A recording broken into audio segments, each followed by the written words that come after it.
ಕರ್ನಾಟಕ ದಲಿತ ಸಂಘರ್ಷ ಸಮಿತಿ ಹಾಗೂ ಸಂವಿಧಾನ ಸಂರಕ್ಷಣಾ ಬಳಗ ಹೊನ್ನಾವರ ಇವರ ಜಂಟಿ ಆಶ್ರಯದಲ್ಲಿ ವರ್ಗಾವಣೆಯಾದ ಸರ್ಕಾರಿ ಪ್ರಥಮ ದರ್ಜೆ ಕಾಲೇಜಿನ ದೈಹಿಕ ಶಿಕ್ಷಕ ನಿರ್ದೇಶಕರಾದ ಡಾಕ್ಟರ್ ಶ್ರೀನಿವಾಸ್ ಇವರಿಗೆ ಹೊನ್ನಾವರ ಪಟ್ಟಣದ ಪ್ರವಾಸಿ ಮಂದಿರದಲ್ಲಿ ಬೀಳ್ಕೊಡುಗೆ ಸಮಾರಂಭ ನೆರವೇರಿತು.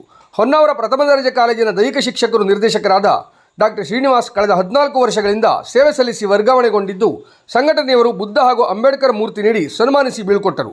ಸನ್ಮಾನ ಸ್ವೀಕರಿಸಿದ ಬಳಿಕ ಮಾತನಾಡಿ, ಹೊನ್ನಾವರದ ಪ್ರಕೃತಿ ಹಾಗೂ ಇಲ್ಲಿಯ ಜನರ ಪ್ರೀತಿ, ಉಪನ್ಯಾಸಕರು ಮತ್ತು ವಿದ್ಯಾರ್ಥಿಗಳ ಒಡನಾಟ ವೃತ್ತಿ ಜೀವನದಲ್ಲಿ ಎಂದು ಮರೆಯಲು ಸಾಧ್ಯವಿಲ್ಲ ಎಂದರು. ಡಿಎಸ್ಎಸ್ ತಾಲೂಕಾ ಸಂಚಾಲಕ ಪ್ರಭು ಹಳ್ಳೇರ್, ಸಂವಿಧಾನ ಸಂರಕ್ಷಣಾ ಬಳಗ ಹೊನ್ನಾವರ ಪದಾಧಿಕಾರಿಗಳಾದ ಗಣಪತಿ ಹಳ್ಳೇರ್, ಶ್ರೀನಿವಾಸ್ ಇವರ ಸೇವಾ ಕಾರ್ಯ ಕುರಿತು, ಸಂಘಟನೆಯ ಕಾರ್ಯಕ್ರಮದ ಕುರಿತು ಮಾತನಾಡಿದರು. ಡಿಎಸ್ಎಸ್ ಸಂಘಟಕರಾದ ರವಿ ಹಳ್ಳೇರ್, ದೇವಿದಾಸ್ ಹಳ್ಳೇರ್, ಸುರೇಶ್ ಹಳ್ಳೇರ್ ಅಳ್ಳಂಕಿ ಉಪಸ್ಥಿತರಿದ್ದರು. ಜಿಟಿ ಹಳ್ಳೇರ್ ಸ್ವಾಗತಿಸಿ ಪ್ರಾಸ್ತಾವಿಕವಾಗಿ ಮಾತನಾಡಿದರೆ ಪ್ರಭು ಹಳ್ಳೇರ್ ವಂದಿಸಿದರು.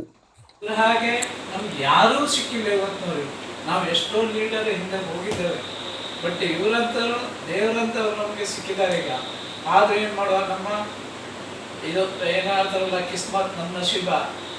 ಒಂದು 5-6 ತಿಂಗಳಲ್ಲಿ ನಮ್ಗೆ ಒಂದು 5-6 ವರ್ಷದ ಹಿಂದೆ ಸಿಕ್ಕಿದ್ರೆ ನಾವು ದೇವರದಿಂದ ಎಷ್ಟೋ ಒಂದು ಇಂಪ್ರೂವ್ ಆಗ್ತಿದ್ವಿ, ಎಷ್ಟೋ ಒಂದು ತಿಳುವಳಿಕೆ ತಿಳ್ಕೊಂಡು ನಮ್ಮ ಸಮಾಜವನ್ನು ಮುಂತರಲಿಕ್ಕೆ ಪ್ರಯತ್ನ ಮಾಡ್ತಿದ್ವಿ. ಆದರೆ ಏನು ಮಾಡೋಣ, ನಮ್ಮ ಇದೇ ಸರಿ ಇಲ್ಲ.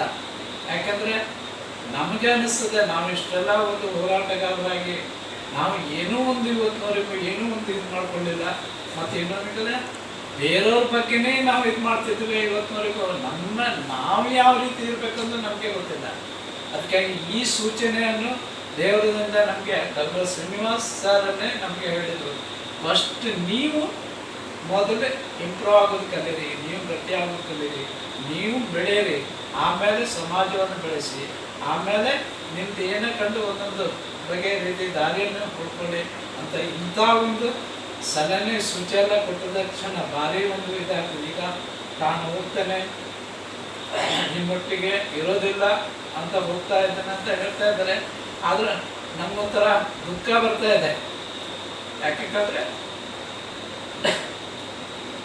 ಎಷ್ಟೋ ಒಂದು ಸಲಹೆ ಸೂಚನೆ ಕೊಟ್ಕೊಂಡು ಒಂದು ಮಾರ್ಗದರ್ಶನ ನಮ್ಗೆ ಕೊಟ್ಟಿದ್ದಾರೆ, ಬರೋದಿಲ್ಲ. ಆದರೆ ಏನಕ್ಕಂದರೆ ನಾನು ಹೇಳ್ತಾ ಇರೋದು ಅನ್ಕೋದ್ರೆ, ನೀವು ನಮ್ಮ ಇಷ್ಟು ಜನರಿಗೆ ಯಾವುದಾದ್ರು ಒಂದು ಕೆಲಸ ಆದರೂ ನಿಮ್ಮಿಂದ ಒಂದು ಆಗಲೇಬೇಕು. ಯಾಕೆಂದ್ರೆ ನಿಮ್ಮಿಂದ ಒಂದು ಕೆಲಸ ನಮ್ಗಾಗಿದ್ರೆ ನಾವು ಬೇರೆಯವರು ನಮ್ಮ ಕಾಲಡಿಯಲ್ಲಿ ಕೊಡ್ತಾರೆ, ಅಥವಾ ನಮ್ಮ ಜಿಟಿ ಸರ್, ಪ್ರಭು ಸರ್ ಇವರಿಂದ ಬರ್ತಾರೆ. ಯಾಕಂದರೆ ಈ ಕೆಲಸ ಮಾಡಿಕೊಟ್ಟಿದ್ದಾರೆ. ಅದಕ್ಕಾಗಿ ದಯಮಾಡಿ ನಮ್ಗೆ ಯಾವ್ದಾದ್ರು ಒಂದು ಕೆಲಸ, ಯಾವ್ದಾದ್ರು ಒಂದು ಮಾರ್ಗದರ್ಶನ ಕೊಡಲೇಬೇಕಂತ ನಿಮ್ಮಲ್ಲಿ ದಯಮಾಡಿ ಕೇಳಿಕೊಂಡು ನನ್ನ ಇದೆರಡು ಮಾತುಗಳನ್ನು ಮುಗಿಸ್ತೇನೆ. ಜೈ ಹಿಂದ್, ಜೈ ಭೀಮ್.